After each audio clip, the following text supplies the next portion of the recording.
up, everybody? Thanks for joining us on another episode of the Non-Applicable Podcast. Said it right that time. Sports Talk. Sports Talk edition. I'm Chubbs. I'm One Tay. Facebook, Twitter, and Instagram, all NA.podcast919. One Take and I are there as well. Yes, we are. It'll be on the screen. Probably will. Like, share, and subscribe. Subscribe. So what do we got for sports talk today? Yeah, we're not prepared today. We didn't do too well this week of keeping track. It's not even that. It's just we're in that weird time and space in sports where, there's playoffs going on, but it's close enough to being football season where nobody cares about anything else other than football. Location for us, but nothing's happening in football. I feel like being down here, we don't get as much of a wide range of stuff. Yeah. I also don't pay attention to Sports Center or ESPN that often anyways. No. But probably just fire you anyway. Probably. I haven't even been paying attention to hockey since Boston went out, which we said in our original Sports Talk first episode. Yeah. What would happen once they were done, we were done, because that's the one sport where it's like, I don't care about other teams. Yeah, I literally cannot tell you what's been happening in hockey. I like watching hockey live, and I usdo like playing hockey, but as far as being a fan of it, I don't want to watch other teams. I don't care. Yeah, you're on the computer. Google it. Yeah. So what do you got? For the NBA, we got, because we're conference semifinals right now. See. So we got Houston was at San Antonio. Go Houston. For Game 3, yeah. San Antonio's up 2-1. That one could go to 7 because as long as Houston is playing decent, like I feel like they shoot too much, so sometimes they shoot themselves out of games. Yeah. Like the Celtics have been trying to do. But if they can get their stuff together, that could be a 7-game series. As long as Mark Henry doesn't come out and hit him with chairs. Take that, Rockets. Tony Parker in the fourth quarter, I think there was like 8 some odd minutes to go, tore his quad. Ouch. I shouldn't say as everyone knows. Anyone that knows me knows I'm not a huge Tony Parker fan. No, I hate him. Not only did I always feel like I was better than him until I got body old and hurt, I don't want to blame it on him being French, but it could be. I mean, he cheated on Eva Longoria. But anyways, I'm not a huge fan of him. I do think he's a decent player. Never been a huge fan either way. But with that being said, I don't like seeing people, especially towards the end of their careers, having injuries. Or even the beginning of their career. Yeah, in general. Or in the middle of their career. Ever. Or after their career's over. Yeah. But for those that don't know, I actually tore my quadricep while before their career even starts. Yeah. I tore my quad while in high school playing baseball, and I tore it bad enough to where they wanted to do surgery to put wire in to fix it, but they decided that they were going to try to do physical therapy instead, which ended up working and was awful, like really awful. Basically, my physical therapy was to go in and I would have ultra crap, I can't remember what it's called, like sonar basically, in it to try to like warm it up and heal it, and then ultraviolet, basically actually, and then I would have to do like all these stretching things to like break up the knot in where it tore and stuff, and then I'd have to do all this other stuff. I used to have to do wall stands with like weights on my knees and stuff once it actually got to the point where they wanted me to strengthen it and the tear wasn't an issue. But I had to do, I think it was 2 or 3 times a day. I think it was 2. I had to ice it to the point where it was numb, and then I had to stretch it to elongate it. And I could tell the days where I didn't ice it long enough because it wasn't numb, and it hurt like a mother. If there's people that haven't ever torn a muscle, I mean, that's the only one that I've really like completely tore. And this isn't a joke. I'm not saying this to be funny is what I mean. Is when I did it, I was up to bat. I hit the ball. It was like a stinker hit. Like I didn't get all of it at all. All of it at all. Yeah, that's right. And I knew I could. As soft as I hit it and where it went, I knew I could beat out the throw. I got 3/4 of the way to first, and just all of a sudden it felt like my leg tore apart, and I literally thought I got shot or cut because I felt wet because the muscle tore. I like, did I piss my pants? Because it was hot and wet is what the sensation was. And I remember because it was a JV game because it was leading up to the season. It was my sophomore year in high school.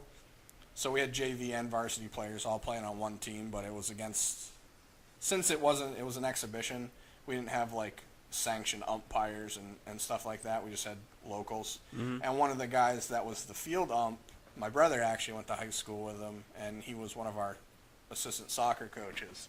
He was the ump, and he said to me, he's like, I knew you were up and hit it and were fast, so I was getting into position so I could, make sure I could get a good look to see if you were safe or not, and then all of a sudden you weren't there, and he's like, I didn't know what the hell happened. I was like, yeah, I don't know what happened either. I hurt my leg.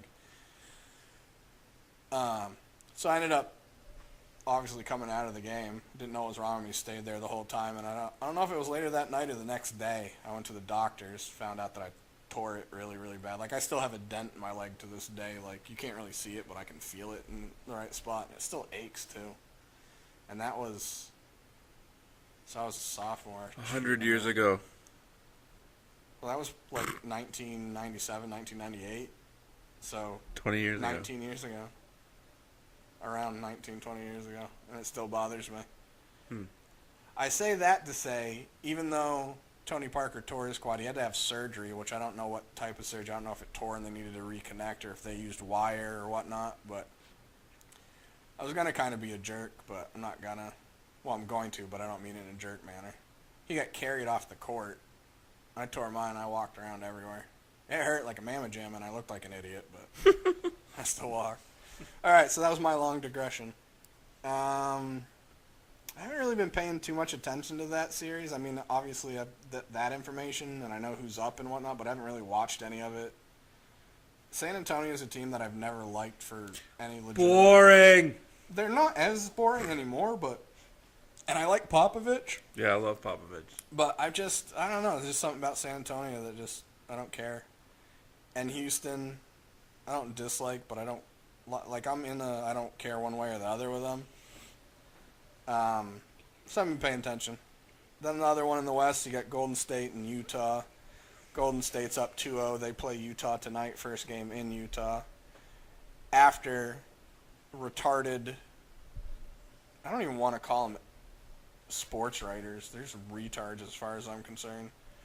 Basically asked a whole bunch of the Golden State players who they'd rather play just based on nightlife alone, because Utah was playing the Clippers. Yeah. So obviously all the players that did answer the question, which if I was, I wouldn't have answered the question, or I would have been a dick to the sports writer. They basically all said they'd rather go to LA because, I mean, it's Utah. There's not much to do in Utah, especially towards the end of winter, unless you like what they have to offer. Right. It's not like LA where it's like there's a nightlife where you have multitude of restaurants and outing events and stuff like that. As far as I'm concerned, you're there to do a job, and you shouldn't be worried about the nightlife. You know, the funny thing is, the one person that answered that question properly is one of the guys on the team that I can't stand the most. Draymond Green? Yep. What did he say? He's like, we shouldn't be worried about the nightlife. We should be worried about playing the game, and that's it. Yeah. Nightlife doesn't matter. Good for him. Yeah. Respect. But not. Yeah, a little bit. Yeah, that's all with that one. Golden State should sweep unless they have a game where they just come in all meh. I mean, I've heard Utah's a hard place to play on because they try saying that Utah, the fans are closer to the floor than other stadiums. And I'm just like, unless the seating is literally angled, no, they're not. Either way, Golden State should win. I don't really care. Screw Golden State. See. In the East, we got Boston versus Washington. Boston's up 2-1. Say what? I alluded to earlier, is Boston has basically been trying to shoot themselves out of games. Especially, I don't remember if it was game 1 or game 2, but they were like 0 for 8 for three-pointers in the first quarter alone. I want to say game 1. Because that was when Washington went up 16-0 to start. Yeah. And was that the game, or was it game 2 that that Washington scored 42 in the first quarter? Um, I don't remember. well, that happened, but I think the Celtics' poor shooting was in the first game. Well, so game 1 and 2, the Celtics started out like they forgot the game started. It was just like, hey, Washington's got a game today. I guess we should watch it. Oh, wait, it's against us. So the first quarter was a complete crap show. And then they started getting it together and getting hyped up, and then they won both those games. Well, in Washington, it wasn't the same. They started out... The funny thing is they didn't start out quite as sluggish as they did in Boston. Like, they were actually had some points. But they just didn't have overall energy. And Washington was making their shots and getting... I think they had, like, 3 straight turnovers that led to Washington points. It could have been more than that. I got so angry. I just... Ugh. This whole series for Boston and Washington, it's also not because I'm a Boston fan, because I'm going to complain about Boston as well. It makes me wonder if the officials have ever seen a basketball game before. Because I'm of the thought process of when the playoffs happen, it's playoff basketball. There are certain things that should be allowed because it's the playoffs. It's supposed to be a notch up, energy-wise, playing-wise. So you're going to have a little bit more contact, I guess you could say, in the games because it's the playoffs and people step up a notch for the playoffs. It should be like that regardless, but it's not. I'm of the thought that if it's a foul, it's a foul. Well, no, a foul is a foul, but I'm of the thought process of throughout the season, regardless, there are things that should be let go that aren't detrimental to the play or the individual game. But is it a foul? Subjective, in my opinion. Like an off-the-ball foul because 2 guys kind of ran into each other should just be ignored. Agreed. Not, oh, that's away from the play that didn't affect anything, and both guys didn't get in each other's faces. Just, oh, we tangled up with each other. Keep on going. Oh, foul. Yeah, no. I hate that crap. But if it's something that's like written in the rules... No, if it's legitimately a foul. I'm saying stuff like that. Yeah. I'm saying like the 50-50 stuff where it's just the refs feel like calling it because they feel like calling it, but it could legitimately be let go because it's not a determining factor in the play. Right. It's one thing. It's only a 50-50 thing because of the refs. Right. It's one thing if because the defensive player was trying to get around a screen, couldn't keep up, and then grabbed the offensive player. And that's why they ended up kind of getting stuck and tangled into each other. Then I completely get it. But if it's 2 guys that they just happen to turn at the same time and run into each other, yeah, who cares? Exactly. Just let it go. And the other problem is that I've happened to be noticing is they used to have it back in the day, which technically it's supposed to be now, but they just don't. You have 3 refs on the court for a reason. Mm-hmm. You're supposed to individually have a section of where you're standing that you watch. That's why there are 3 refs. You're over there watching that spot, you're under the hoop watching that spot, and I'm over here watching this spot. Now, all the refs today all watch the ball and then call stuff out of their peripheral and then wonder why players get pissed off because they blew a call. Because they saw hands go past each other, but out of the corner of their eye, they thought there was contact. So they're going, oh, that was a foul. Better call that. All right. And my other least favorite is a ref that is out of position and has a player in his way that is substantially larger than the ref so he can't see, makes a foul call that's under the hoop when the ref that is under the hoop staring directly at the play actually doesn't call it, but the other ref that's 50-plus feet away, well, that's an exaggeration, about 30 feet away calls it because he can see it better? Right. No. There should be a point where the ref that's closest, if he doesn't call it, it shouldn't be called. Let it go. Or, if there is that one called, the ref should be able to go, bro, I was closest to it. I didn't see it. No call. Right. But no, they all have these egos now, like everyone comes to see the refs play. I hate it. All right, so I say that to lead into this. Washington and Boston, they played 4 times this season. It was a split series. Each home team won both games. So Celtics won both their games at home. Washington won. The Wizards won both of theirs in Washington. And so far in this playoff series, it's following the same pattern. Yeah, it's following suit. It's 2 games to 1. Home teams won. But there was a lot of bad blood during the season because both teams play rough and they both remotely like to play defense. And so it's been a lot of chippiness in the regular season and leading into the playoffs. The problem with that is you have people that take exception to things that they shouldn't take exception to. And I'm probably going to say his name wrong even though I know it, but every time I see it or see it in my head, I can't say it right. I think it's Aubrey. Okay. Either way, it was the first quarter.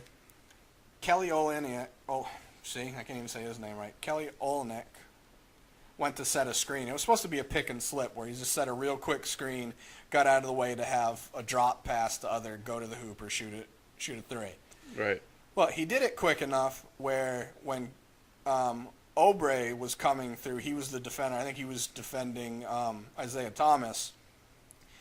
He was coming into the screen, but he came into the screen face first. Like he was leading himself with his face because the angle he was running. Mm-hmm. He himself ran directly into Kelly's shoulder and chest. Kelly wasn't leaning into the screen. He wasn't trying to set an aggressive. I'm trying to think of the word I want to use. He wasn't trying to set a tone with the screen. Like sometimes you have the big guys that they want to set the tone for the game. Hey, remember I'm here. I'm going to lay you down. Yeah. And they set hard picks. This wasn't the case. It was literally just supposed to be a pick and slip, and Aubrey didn't like the way it went because his head was involved. But what he doesn't realize is his head was involved because of him. So either way, I don't want to say he flopped because it was kind of a hard hit, and I've been hit in the head and it kind of throws you off. Either way, he fell to the ground. I think they ended up calling an illegal screen, which was close. There's so many that they should. This one could have won either way, so I don't really care. So Kelly was talking to the ref like, what the hell? I stood there for the split second I was supposed to, made the contact, slipped like I'm supposed to. I should have been good. Well, Aubrey didn't like it, got up, ran, ended up being 15, 20 feet to run into Kelly to shove him because he took exception to the screen. So there's a little bit of a feud here and there. Aubrey ended up being ejected from the game. In the rules, this is where in the rules he technically should have been thrown out because it was excessive and I don't remember the wordage. This is where it's playoffs, heated stuff happens. Kicking somebody out can be a series changer. So unless he literally threw a punch and it was a huge fight, I think he should have just given him the technical, which they did, and then went from there and literally told him anything else out of you, you're gone. Mm-hmm. Instead, they gave him a double technical, I believe. I don't remember. No, they gave him a technical because Kelly ended up shooting free throws. He only made one. And then they threw Aubrey out. And he's also suspended for Game 4, which I also think is excessive. It should have just been the technical, and then the refs going, look, we understand you guys have some tension between each other. Knock it off. We're going to be calling it tight from here on out if you can't get it together, and you guys are going to be even madder because we're going to be calling everything. Refs don't handle things properly, is what I'm getting at. Right. So that ended up leading to even more tension, and I ended up stop watching the game just because the officiating is just so poor that it takes me out of the game. And I'm for every team. I was telling Chubbs before we started recording was that Amir Johnson for the Celtics now, he's a guy that sets illegal screens almost every time, and they never call it. Why am I spacing out on his name? Al Horford. His are hit or miss. He has plenty of times where he moves either too soon or continues moving while he's setting the picks, and they never call it. Gortat for Washington, I haven't seen him set a legal screen the entire series, and they haven't called one on him. But either way, it was a chippy game, and it ended up leading up to Rozier, who's a backup guard for the Celtics. This is his second season. I guess him and Brandon Jennings ended up getting into it, and they both got double technicals and ended up getting thrown out of the game.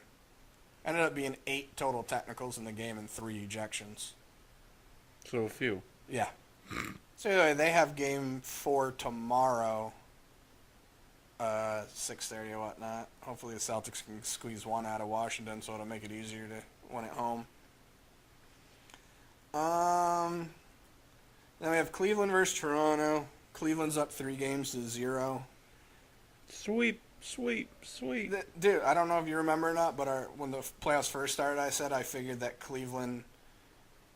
I know I thought it this way, but I don't know if I said it this way. But I figured the first round would kind of be them kind of gauge and trying to flip the switch, and then once they flip the switch, they'd start punching people in the face, figuratively. Mm-hmm. That's what they did to Toronto in the first 2 games. Basically, LeBron went, oh, switch is on, playoff time. I guess Lowry's out for Game 4. He tried playing in Game 3, and he has a sprained left ankle, and I guess he made it worse, so he's going to be a game-time decision, I should say. You and I started talking about this before we started recording, the whole LeBron James took a 3 in Game 2, where Ibaka was guarding him. He was on the sideline closest to the bench, right where the three-point line starts to go from the straight line and arc. And he had the ball. Ibaka was guarding him, and he spun the ball in his left hand, like out away from himself 2 times, and then shot the 3 and made it. And I guess a bunch of people took exception to it.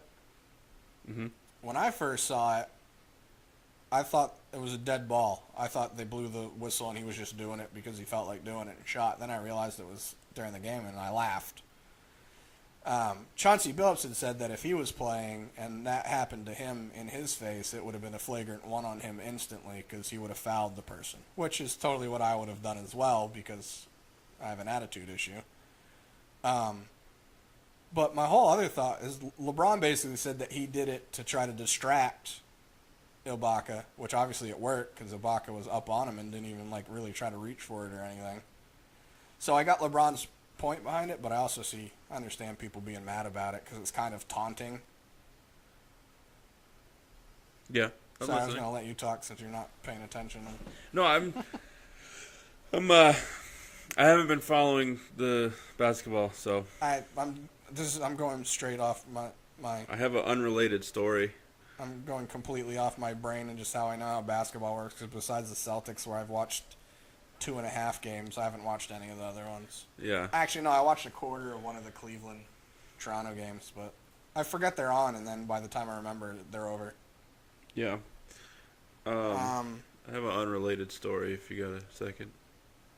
Let me finish the basketball one first? Can I finish? Can I finish? I can't finish. Yeah. I can't finish. Can I finish? Well, that's all I got for that basketball portion. Another side NBA news note. We talked about in one of our other sports episodes how Porzingis for the Knicks didn't go to the end meetings for the Knicks, basically because he was so frustrated and how it looked like they were going and whatnot. And I guess other teams took that as, bad blood between Porzingis and the Knicks. They're going to try to shop him. So I guess it was worded as multiple team executives called to see if there was any interest in getting trades set up for Porzingis. We'll take him. All right. As far as I know, the Knicks are like, nah, bruh. But yeah, that's all I got for basketball. What's your unrelated? So Penn State place kicker Joey Julius. It's not really unrelated as far as basketball. Yeah, it's sports related. He's a big guy. I don't know if you've seen him. I know the name, but he sat out of the spring game this year because he's in treatment for an eating disorder. I just find it. He's listed by the team as being 5'10", and he weighs 258 pounds. Oh, damn. And he says he struggles with binge eating. You don't say. Nobody can see my face, but I totally just have this look. It's for me personally, it's strange to hear those words used for a man or an athlete. Yeah. Not binge eater, but so, as far as having an eating disorder. Apparently, he said he's been battling with this disorder. So he just go through spells where he just has to eat a lot? For about a decade. He says that he would eat a salad in front of his teammates and then head back to his room and order Chinese food or cheesesteaks. I really want Chinese food or cheesesteak. Now, oh, that sounds good. So, according to National Eating Disorders Association, as a result of a 10-year-old study now. Binge eating disorder impacts 2% of men and remains the most common eating disorder in the United States. 2%. So, Well, not a lot. the thing is though for that is, and I'm not saying this knowing, I'm just saying not like how most guys work. Sort of like how many men are raped and admit it. Right. It doesn't mean so you have statistics saying that a small amount of men are raped, but that number is not going to be exact because men aren't going to admit to being raped. Right. Even with just rape in general, there's a lot of there's 50% of them are reported. Like it's a horrible statistic. Cause how do you know it's half? Yeah, how do you know? Yeah. So the same with that, I feel like there could be plenty of other dudes that do have the eating disorder that are just like whatever. Yeah. I mean, obviously, I don't know how you don't realize there's a problem if this behemoth of a kicker is eating salad, but still a glandular problem, ginormous. which does happen, by the way. Yeah. It's not just funny. I just feel like I have a glandular problem. I bring this up to say, how is this news? Yeah. I mean, I get your point, but also I feel like there's a lot of stuff that they should bring to the light more, that should be talked about more, so you have more people that feel like it's acceptable and okay to be like, hey, that's me too. True. Not related to that, I don't remember the player, and I don't remember I think he went to Oregon. He was a tight end. He was under house arrest, or was he arrested? Either way, no, he was in jail. He was in jail and he escaped. He was only going to have to be in jail for 6 months, and he escaped. What? You know how much longer he's going to be in now? Yeah. What an idiot. Just stay put for 6 months. So stupid. I mean, you get a place to sleep, you get food, you get to work out like crazy. I'm not saying it's, a good thing and all, but if you're... Right, I'm not condoning going to jail or prison. But if you're an athlete, you're getting controlled substance. I mean, you're getting controlled food into you, and you get to work out still. Right. But anyway, that's my story. What else you got? Well, it hasn't been fully announced, but Jay Cutler hasn't said that he's retiring, but he's supposedly signed on with Fox Sports to do game analysis. Right. So I guess that means he's retiring. But it makes me think that since he hasn't said he's retiring, he just did that, and then if a team's like, hey, we'll take you, he's like, oh, thank God. Yeah, I mean, I feel like it would be the same with Tony Romo, because he hasn't officially... I feel like Tony could more I don't want to say more easily, because he's had more injury issues towards the end of his career, but I was going to say I feel like he could, if he wanted to be on a different team, he probably could a little bit easier than Jay. But that could also just me being the Romo fan.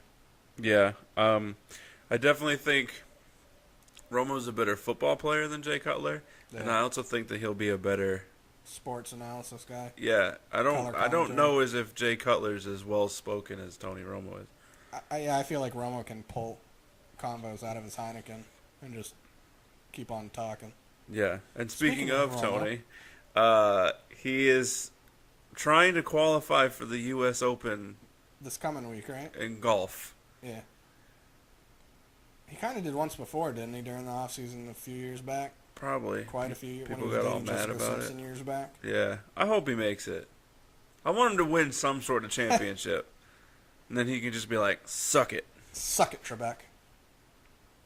Yeah, we didn't really do a good job this week of keeping, like Chubb said, we're kind of just at a lull. It's not that we didn't do a good job, it's that sports didn't do a good job. Step up the game, sports. I didn't really try to. I mean, I was keeping track during the week, but I wasn't like writing stuff down, so I didn't really remember too much. True. And baseball just has too many teams and too many games where it's just... I can't say that I don't have enough time in my day, but I don't have enough energy to want to. It's not as bad as hockey, because hockey I literally don't care about other teams. Baseball, I at least like the sport enough where I like enough players on other teams. Yeah, it's weird. Well, there's just so many. I see a lot of players in hockey, and I know who they are, and I like, oh, if they came to Boston, that'd be cool. I just really know the big names for hockey. But yeah, baseball. Even though hockey's more of a nationalized sport than baseball is, I would still rather watch, like, Dodgers Rockies than Capitals, Penguins. Oh, definitely. Even though hockey's almost like soccer, and the aspect of it depends on which teams you're watching, because you got some teams that try to push the pace a lot, so it can be fun. But a lot of times it's just a lot of shots and misses, so it can get boring. Yeah. Was gonna kind of talk about the Red Sox Orioles crap, but now I'm thinking about it, I really don't want to. There's been a Typical lot of crap baseball going. shenanigans. There's I was gonna say hot blood.